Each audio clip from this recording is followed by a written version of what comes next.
तो hi friend, आप सभी का आपका अपने यूट्यूब चैनल पर स्वागत है। तो फ्रेंड, हम यह उम्मीद करते हैं कि आप स्वस्थ हैं, अपने अच्छे से रह रहे हैं। तो फ्रेंड, चलिए हम जो है अपनी वीडियो स्टार्ट कर देते हैं। जो हमें आपको समझाना था वो हम आपको बता दे रहे हैं। फ्रेंड, तो हमारा जो है ये दोलन जो हमारा पार्ट है, जो ऑसिलेशन पार्ट है 11th क्लास ए का जो फिजिक्स का चैप्टर है। तो फ्रेंड, ये हम उसमें से ये हमने टॉपिक लिया है। फ्रेंड, इससे पहले हम परिभाषित कर चुके हैं कि दोलन गति एवं आवर्त गति क्या है। तो फ्रेंड, अब हम दोलन गति एवं उसका जो अंतर है उसको समझने का प्रयास करते हैं। हमने आपको समझाने के लिए बहुत ही अच्छे से डायग्राम को भी बनाया है ताकि आपके अच्छे से समझ आ जाए। यदि हमने इससे रिलेटेड 2 वीडियो अपलोड कर दिए हैं जिसमें हमने समझाया है कि दोलन गति एवं आवर्त गति क्या होती है। तो फ्रेंड, मैं आपको सलाह दूंगा कि आप पहले जो इससे पहले के 2 वीडियो लेक्चर बन चुके हैं इस पार्ट के, तो आप पहले उन्हें समझ लें ताकि ये यहाँ जो मैं चीज़ आपको यहाँ पे समझाने का प्रयास करूँगा आपके वो इजीली समझ आ जाए। तो फ्रेंड, हम आपको बता दें कि दोलन एवं आवर्त गति में जो मूल अंतर क्या होगा और उनसे रिलेटेड जो छोटे छोटे पॉइंट होंगे उनको हम समझेंगे। तो फ्रेंड, मैं थोड़ा सा क्या है कि मैंने पढ़ाई में खुद पढ़ रहा हूँ और फ्रेंड थोड़ा सा पढ़ाने में मुझे हिचकिचाहट आ रहा है, आप देख रहे होंगे। फ्रेंड, मैं प्रयास करूँगा कि आपको अपनी जो हिचकिचाहट है उसको दूर करके जो है आपको पढ़ाऊँ। तो फ्रेंड, थोड़ा बोलने में भी और सा लगता है। तो चलिए फ्रेंड, हम आपको बता देते हैं दोलन एवं आवर्त गति में अंतर क्या होता है। तो फ्रेंड, मैं आशा करता हूं कि आपने वो 2 वीडियो लेक्चर दोलन गति एवं आवर्त गति का देख लिया है, तभी आप यहां तक पहुंचे हो। तो फ्रेंड, अब हम इनका अंतर पढ़ने वाले हैं। मैं आपको सलाह देता हूं कि आप वीडियो को शुरू से एंड तक कंटेंट रखते हुए देखिए ताकि आपको अच्छे से समझ में आ जाए।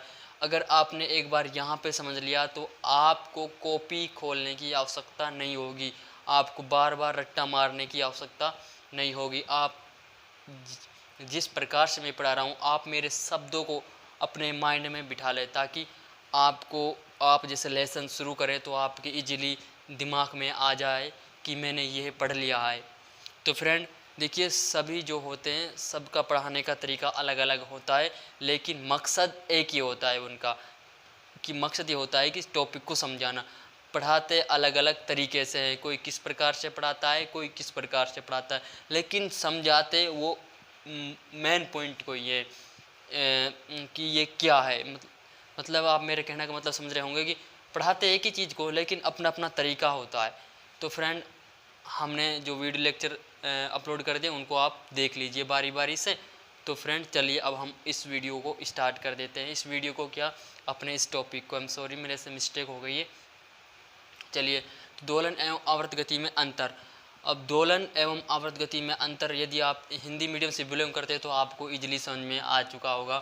तो दोलन को हम इंग्लिश में जो बोलते हैं वो ऑसिलेशन बोलते हैं और आवर्त गति को हम बोलते हैं पीरियडिक मोशन बोलते हैं।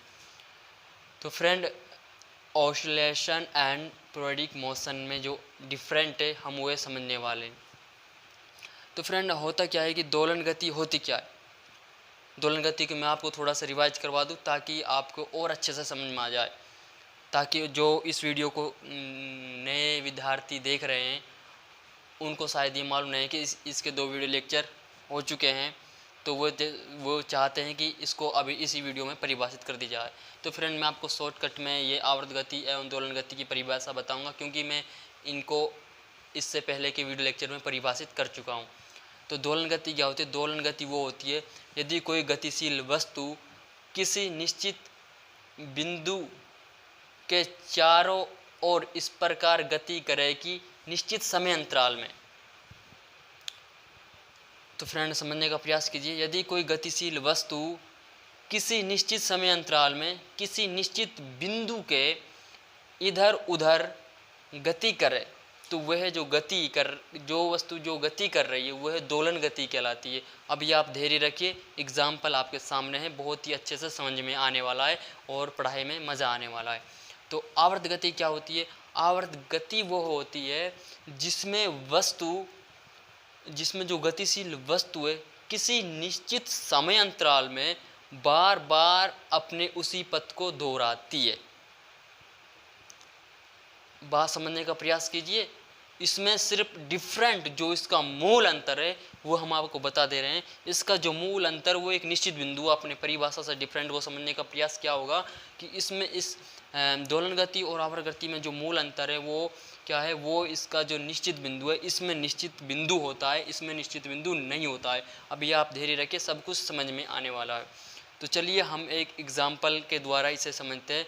तो फ्रेंड, और हम आपको इससे पहले ये बता दें कि प्रत्येक आवर्ती गति दोलन गति नहीं होती है, जबकि दोलन गति यानी कि प्रत्येक दोलन गति आवर्ती गति होती है।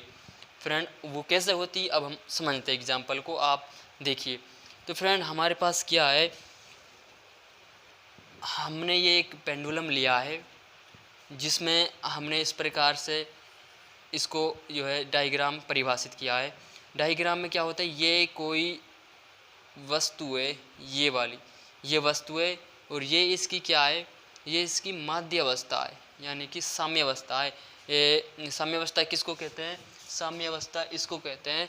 ये हमारे पास क्या है, ये हमारे पास कोई वस्तु है, ये सिर्फ ऐसे है, तो जो ये सीध है ये इसकी साम्य अवस्था है जिसमें वस्तु विराम अवस्था में रहती है, यानी अब ये गति नहीं कर रही। अब मैंने इसको यहाँ पे रख दिया तो यहीं पे रहेगी, ये कोई इधर उधर नहीं चलेगी। जिसमें वस्तु रुक सकती है तो यह इसकी साम्य अवस्था है।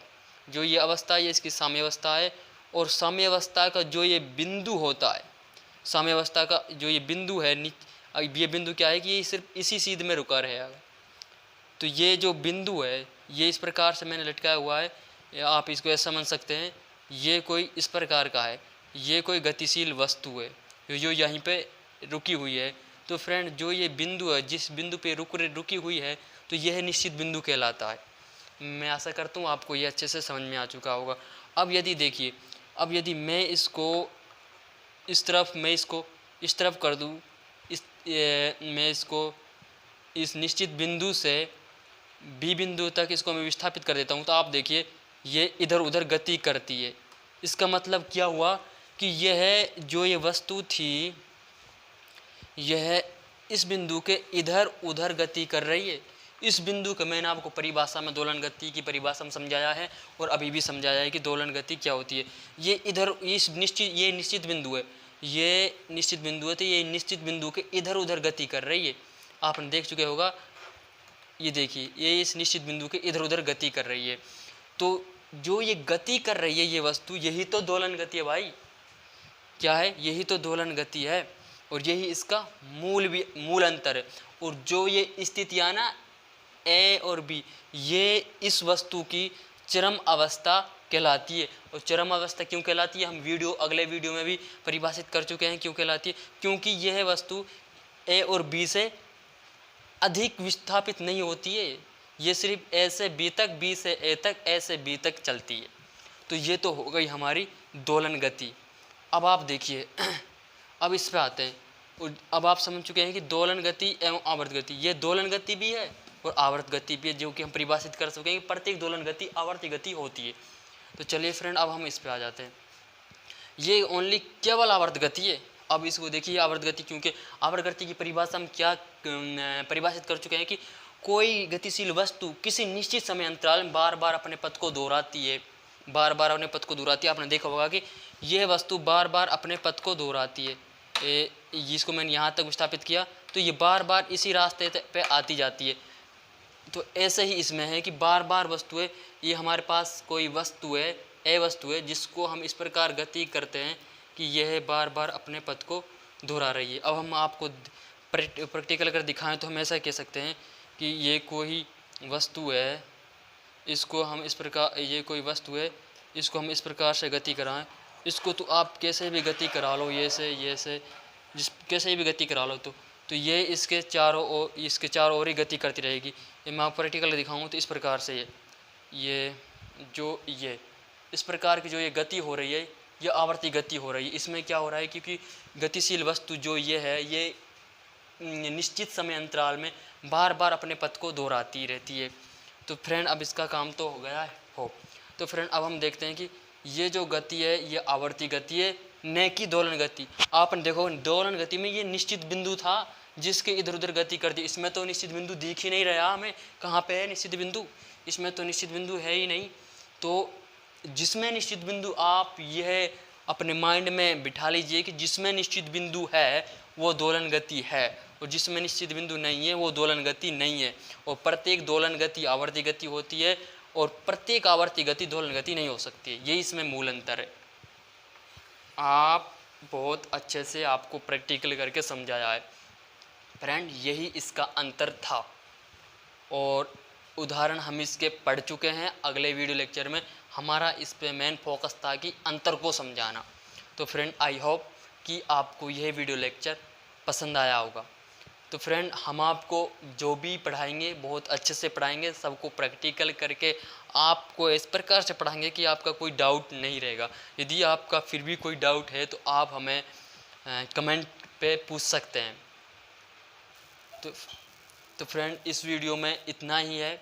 आगे जो आने वाले वीडियो लेक्चर में उसमें हम बहुत अच्छे से सब कुछ कवर करेंगे। तो फ्रेंड इस वीडियो को आप लाइक कर सकते हैं एंड हमारे चैनल को सब्सक्राइब कर सकते हैं, और भाई साहब चैनल को वीडियो को शेयर आप ज़रूर कर देना। इस वीडियो में इतना ही है। अब विदा लेता हूँ बस।